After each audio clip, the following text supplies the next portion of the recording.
खबरें विस्तार से। छत्तीसगढ़ में घुसपैठियों को लेकर जमकर सियासत है। बीजेपी कांग्रेस दोनों आमने सामने हैं। कांग्रेस पिछले 17 महीने में कितने घुसपैठियों को बाहर किया गया उसकी रिपोर्ट मांग रही है और बीजेपी पूछ रही है कि ये घुसपैठिए किसकी सरकार में आए थे, 17 महीने पहले किसने संरक्षण दिया था। यूं कहिए कि घुसपैठियों पर सियासत का पारा हाई है।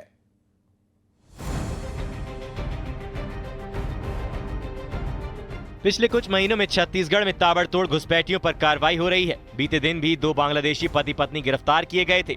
अब खबर है कि 10 और संदिग्ध घुसपैठियों को हिरासत में लिया गया है। पूछताछ की जा रही है, खुलासे बड़े हो सकते हैं। बड़ी बात तो ये है कि ये घुसपैठिए फर्जी दस्तावेज बनाकर रह रहे थे। अब जब कार्रवाई शुरू हुई तो सियासत कैसे नहीं होती। छत्तीसगढ़ में घुसपैठियों पर लगातार कार्रवाई को लेकर विधायक अजय चंद्राकर का बड़ा बयान सामने आया है। अजय चंद्राकर ने कहा कि उन अधिकारियों की भी जांच होनी चाहिए जिन्होंने इस घुसपैठियों के दस्तावेज बनाए। ये भी जांच होनी चाहिए कि उस समय किसकी सरकार थी। घुसपैठियों को लेकर बीजेपी विधायक अजय चंद्राकर के बयान पर कांग्रेस ने पलटवार किया। पूछा है कि 17 महीने में कितने बांग्लादेशी, रोहिंग्या और पाकिस्तानियों को सरकार ने बाहर किया। छत्तीसगढ़ में जो लोगों ने कागजात बनाया, जैसे बनाया, ये अवश्य जनता को बताना चाहिए, प्रशासन को, कि ये किसके कार्यकाल में कौन अधिकारी ने बनाया, जो 11 लोग हैं उसको। अब कांग्रेस को घुसपैठ करके जनसंख्यिकी असंतुलन पैदा करना वोट बैंक के समान है उसके लिए। तो भारतीय जनता पार्टी ने जो प्रदेश की शांत धारा को आसान करने का प्रयास किया था, व्यवस्था फैलाया था, उसकी पोल खुल गई है। अब भाजपा सरकार को बताना चाहिए 17 महीने में कितने बांग्लादेशी, रोहिंग्या और पाकिस्तानियों को छत्तीसगढ़ से बाहर किए हैं, उसकी सूची जारी करें। उधर कांग्रेस द्वारा 17 महीनों में कार्रवाई की रिपोर्ट मांगे जाने पर डिप्टी सीएम अरुण साव ने पलटवार किया है। कहा है कि कांग्रेस को पहले अपने कार्यकाल में की गई कार्रवाई की रिपोर्ट दिखानी चाहिए। अरुण साव ने कांग्रेस की पूर्व सरकार पर घुसपैठियों को संरक्षण देने का भी आरोप लगाया। तो पीसीसी चीफ दीपक बैज ने पूछा है कि घुसपैठिए आए कैसे, केंद्र में किसकी सरकार है। वो ये प्रश्न कर रहे हैं, लेकिन उन्होंने अपने 5 साल के सरकार के कार्यकाल के आंकड़े प्रस्तुत कर दें कि उन्होंने क्या कार्रवाई की, चाहे धर्मांतरण पे, चाहे जो बांग्लादेशी हैं उन पर। पहले वो अपना रिपोर्ट कार्ड प्रस्तुत करें। हम तो लगातार कार्रवाई कर रहे हैं, ये दिख भी रहा है कि कार्रवाई हो रही है। उनको धन्यवाद दिया क्योंकि उन देश के अंदेश में उनकी सरकार है और उन सीमाओं से घुसकर छत्तीसगढ़ में पहुंची। अपनी नाकामियों को छुपाने के लिए इस तरह की भारतीय जनता पार्टी का बयान है। सरकार में वो मुख्यमंत्री है तो उनको प्रस्तुत तो उनको करना चाहिए। सरकार वो चला रहे हैं या फिर वो कोई रिक्शा चला रहे हैं क्या? अरुण साव जी सरकार चला रहे हैं कि रिक्शा चला रहे हैं? पहले तो स्पष्ट कर ले। सरकार आपकी है, आपके पास सब शासन प्रशासन है, तो आपको आंकड़े प्रस्तुत करना चाहिए। सरकार चला रहे हैं, कोई रिक्शा नहीं चला रहे, कोई टांगे नहीं चला रहे आप। यूं कहिए कि छत्तीसगढ़ की सियासत में इन दिनों घुसपैठियों को लेकर सियासी हवा गर्म हो गई है। एक तरफ कार्रवाई हो रही है तो दूसरी तरफ बयानबाजी। लेकिन इन सब के बीच सवाल तो ये है कि आखिर इन घुसपैठियों को किसका संरक्षण था, ये छत्तीसगढ़ पहुंचे कैसे। रायपुर से ममता लांजेवर के साथ आकाश शुक्ला की रिपोर्ट, न्यूज़ 18। और बेहद खास मेहमान हमारे साथ जुड़े हुए हैं, आपसे तारुफ भी कराएंगे, चर्चा को शुरू भी करेंगे। अमित साहू साहब हमारे साथ जुड़े हुए हैं, उनका बहुत स्वागत। अजय जी हमारे साथ कांग्रेस की तरफ से जुड़े हुए हैं, उनका भी बहुत बहुत स्वागत। अब इस चर्चा को आगे लिए चलते हैं। सबसे पहले रस्मन, अमित जी आपके पास में आना चाह रहा हूं, दे दीजिए रिपोर्ट। ये रहे नाम, ये रहे देश, हमने इनको कर दिया बाहर। अमित जी देखिए, रिपोर्ट और नाम देने के बजाय कांग्रेसियों को ये देखना चाहिए कि हम सार्वजनिक करके उन्हें पकड़ कर वापस भेजने का काम कर रहे हैं। सारे मीडियाओं में प्रकाशित हो रहा है, सारे इलेक्ट्रॉनिक मीडिया में लगातार चल रहा है, उसके बाद भी ये सबूत मांगते हैं। अरे भाई, ये तो उनके पक्षधर हैं जो जिनको ये वोट बैंक मानते हैं, जिनको अपना ये आधार मानते हैं, और इनको तो बड़ी बोले आसानी होती है इन लोग को अपना बताने में। तो ये लोग जो है शायद न्यूज मीडिया पढ़ते नहीं, सिर्फ आ जाते हैं सवाल करने के लिए। मगर हमारी ये सरकार है जो लगातार कार्रवाई कर रही है, क्योंकि कोई भी घुसपैठी हमारे छत्तीसगढ़ के किसी भी धरती पर ना रह पाए, तो इस ओर हमारी सरकार काम कर रही है। लगातार हम चुन कर उन सारे अवैध घुसपैठियों को पकड़कर बाहर निकालने का काम कर रहे हैं। ठीक ठीक ठीक। अजय जी हमारे साथ लगातार बने हुए हैं। अजय जी, ये तो बात है कि हाँ, घुसपैठ हुई, घुसपैठिए ढूंढे गए, वो निकाले जा रहे हैं, एक प्रक्रिया चल रही है, कहां ऐतराज? ललित जी देखिए, सबसे महत्वपूर्ण है जिस मुद्दे पे आपने डिबेट रखी है, अगर कोई बांग्लादेशी नागरिक है, कोई पाकिस्तान नागरिक है या कोई रोहिंग्या मुसलमान है, पहले वो देश की सीमा में घुसेगा, फिर छत्तीसगढ़ की सीमा में घुसेगा। मैं तो स्पष्ट पूछना चाहता हूं, 11 साल से केंद्र में मोदी की सरकार है, कोई विदेशी नागरिक अगर भारत देश की सीमा में प्रवेश कर रहा है, तो क्या यह गृह मंत्रालय की जिम्मेदारी नहीं है? क्या रक्षा मंत्रालय की जिम्मेदारी नहीं है? क्या विदेश मंत्रालय की जिम्मेदारी नहीं है? मैं तो स्पष्ट रूप से कहना चाह रहा हूं ललित जी, कि आपके अजय चंद्राकर जी हो, इनके धर्मलाल कौशिक हो, या ये इनके रमन सिंह जी हो, लगातार ये घुसपैठ की बात कर रहे हैं। मैं तो ये पूछना चाहता हूं मेरे छोटे भाई भाजपा के प्रवक्ता अमित साहू जी से, ये जो आरोप है, ये क्या अपने रक्षा मंत्रालय पे आरोप लगा रहे हैं, क्या अपने गृह मंत्रालय पे आरोप लगा रहे हैं? महत्वपूर्ण बात है कि कोई भी घुसपैठिया पहले तो देश की सीमा में इंटर करेगा। दूसरी महत्वपूर्ण बात मैं कहना चाह रहा हूँ, 10 सेकंड ले रहा हूँ। हाँ। 17 महीने से आपकी सरकार है, क्या अभी तक अपने आपको विपक्ष में महसूस कर रहे हैं? पूर्ववर्ती सरकार पे आरोप लगाकर कब तक जिम्मेदारियों से बचने का प्रयास करेंगे?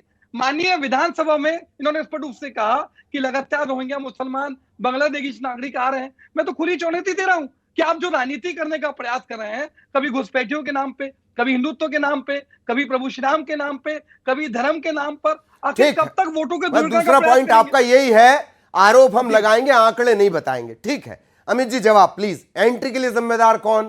और 17 महीने हो गए, हाथ कंगन को आरसी क्या, पढ़े लिखे को फारसी क्या? धड़ाम से रख दीजिए रिकॉर्ड। अमित जी नहीं, वो तो बात है ना भाई, देखो जिस क्षेत्र में कल वो जो बांग्लादेशी पकड़ा है, उस क्षेत्र का पूर्व पार्षद कौन है? इनके पार्टी का और इनके रोहिंग्याओं का समर्थन का। और दूसरी बात, ये घुसपैठ की बात करते हैं, बंगाल से ये सारे के सारे बांग्लादेशी घुसपैठ करते, वहां पर क्योंकि हम मिलीजुली सरकार है। तो ये सवाल करने से पहले ललित जी, छोटा सा प्रश्न में माफी चाह रहा हूं डिस्टर्ब करने के लिए। आज ये आ जाते हैं धर्म के नाम पर। हाँ, हम खड़े रहते हैं धर्म के नाम पर लड़ाई लड़ने के लिए। छोटा सा प्रश्न है मेरा कि देश की सीमा में कैसे आ रहे हैं? काम ही है आप बांग्लादेश खड़े चले होना, कलकत्ता की आपका सीमा काम में है घुस रहे हैं, तो धर्मांतरण कैसे कराने घुस रहे हैं? वालों के साथ खड़ा होना। तो आप किस हैसियत से यहाँ पर सवाल उठाते हैं? ठीक नहीं है भाई। आप अजय जी प्लीज। हाँ जी हाँ, आप कुछ कह रहे थे अजय जी, बोलिए। जी, मैं ललित जी महत्वपूर्ण बात कहना चाह रहा हूं। आपने खुले रूप से पूछा, क्या कोई घुसपैठिया बिना देश की सीमा के आए किसी राज्य में आ सकता है? ये आपके गृह मंत्रालय की विफलता है। दूसरी महत्वपूर्ण बात है, मेरे छोटे भाई धर्मांतरण की बात कर रहे हैं। भैया आपकी विधानसभा में सरकार बनने के बाद कैबिनेट की पहली बैठक में आपने कहा धर्म स्वतंत्र कानून का पूरा प्रारूप तैयार है। शांत हो जाइए, शांत हो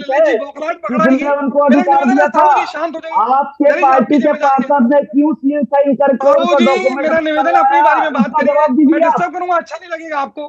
साहू जी मेरी बारी है, मैं बात करूँ, फिर अपनी बात रखिएगा। अमित जी मेरा निवेदन है, अपनी बारी में बात। अमित जी सुन लेते हैं, चलिए सुन लेते हैं वो। अजय जी बात कंप्लीट करें प्लीज, थोड़ा जल्दी। जी जी जी हाँ। जी ललित जी, मैं एक महत्वपूर्ण बात कहना चाह रहा हूं, चाहे धर्मांतरण हो या घुसपैठी हो, ये इनके लिए वोटों के ध्रुवीकरण के लिए व्यक्तिगत स्वार्थ पूर्ति का राजनीतिक हथियार बन चुका है। ये लगातार धर्मांतरण में राजनीति करते हैं।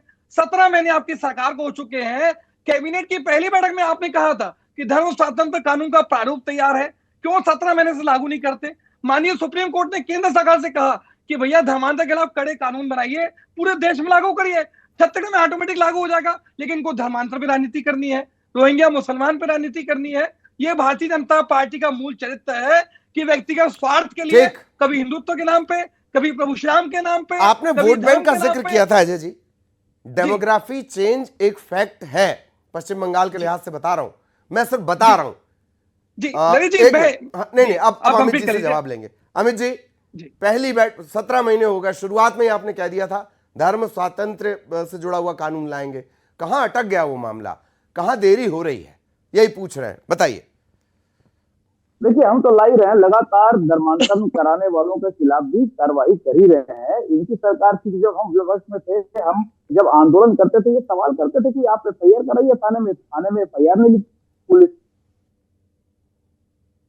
ऐसा भी सिस्टम था कि कांग्रेसी सवाल करते थे कि इनके पास एफआईआर करने के लिए कोई वैध चीज नहीं है। मगर जब बस्तर आज जो खुल गया, कहीं ना कहीं इनकी गलत नीतियों के कारण है। बस्तर में जब जिले के सुपरिटेंडेंट ऑफ पुलिस ने लिखा कि गृह युद्ध छेड़ने के आसार है, मुख्यमंत्री जी को पत्र लिखा, तब इनकी जांच यहाँ खुली। तब तक बक्सर पूरा जल चुका था और मुख्यमंत्री भूपेश बघेल थे उस समय, उनको बस्तर जाने के बजाय वो दिल्ली जाकर जो धर्मांतरण के जो ठेकेदार थे उनके साथ फोटो खिंचा के डालना इनको उचित लगा। मगर यहाँ पर और ये यार बात कर रहे हैं राजनीति की, राजनीति तो प्योर रूप से कांग्रेस भी करते हैं धर्म के लिए, क्योंकि रोहिंग्या इनके गोद में लिए हुए बच्चे हैं। कानून कहाँ अटका है अमित जी? बहुत शॉर्ट प्लीज, कानून कहाँ अटका, फिर अजय जी के पास चलेंगे।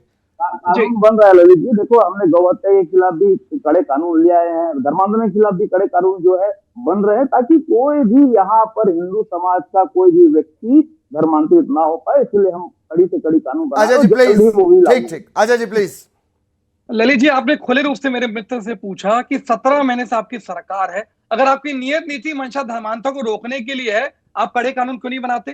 केंद्र सरकार को सुप्रीम कोर्ट के निर्देश के बाद भी 11 साल से केंद्र में आपकी सरकार है, क्यों धर्मांतरण के खिलाफ कड़े कानून नहीं बनाते? क्योंकि धर्मांतरण में आपको राजनीति करनी है, वोटों का ध्रुवीकरण करना है, अपने वोट बैंक की राजनीति करनी है। दूसरी महत्वपूर्ण बात मैं कहना चाह रहा हूं, 2018 में केंद्र की सरकार ने एक आंकड़े दिए थे कि देश में 40,000 रोहिंग्या मुसलमान जम्मू कश्मीर में, हरियाणा में, हैदराबाद, उत्तर प्रदेश में। मेरे छोटे भाई से पूछना चाहता हूं कि इन 40,000 रोहिंग्या मुसलमान को कितने लोगों को बाहर निकाला? आपके गृह मंत्री विजय शर्मा लगातार कहते रहे कि भैया यहाँ हजारों रोहिंग्या मुसलमान है। आज केंद्रीय गृह मंत्री जैसे आपके अमित शाह जी बैठे हैं, आपके गृह मंत्री आपका डबल इंजन की सरकार का आप दावा करते हैं। मैं तो खुली चुनौती देता हूं कि धर्मांतरण पे और घुसपैठियों पे आखिर राजनीति क्यों कर रहे हैं? अगर आप सचमुच कर रहे हैं तो श्वेत पत्र लागू कीजिए, दूध का दूध और पानी का पानी हो जाए। नहीं कर रहे हैं, उनको पकड़कर बाहर खदेड़ने का काम कर रहे हैं। राजनीति जैसे कि धर्मी लोग करते हैं, हम पकड़कर उनको खदेड़ने का काम कर रहे हैं। ये आप कान खोलकर सुन लीजिए, आप कान खोलकर सुन लीजिए। हम रोहिंग्या मुसलमानों को पकड़कर बाहर करने का काम कर रहे हैं। आपके जैसे फर्जी कांग्रेसियों के जैसे गोद में बिठा के नहीं खिला रहे, हम गोद में बिठा के नहीं खिला रहे। अरे चाय चरित्र चेहरा आप अपना देखिए, आप अपनी नीति देखिए। आप लोग के लिए तो वो वोट बैंक है, मगर हमारे लिए देश है। देश का सवाल पहले है, धर्म का सवाल पहले है। अरे अब तो मानसून भी आ गया, अरे मानसून आ गया भाई। छत्तीसगढ़ में, अरे चलिए, छत्तीसगढ़ में मानसून आ गया है, बादल आ गए हैं, बरस रहे हैं, हम ताप को थोड़ा कम करते हैं। वक्त इतना ही था। अजय जी बहुत धन्यवाद, अमित जी आप हमारे साथ जुड़े, बहुत धन्यवाद इन सब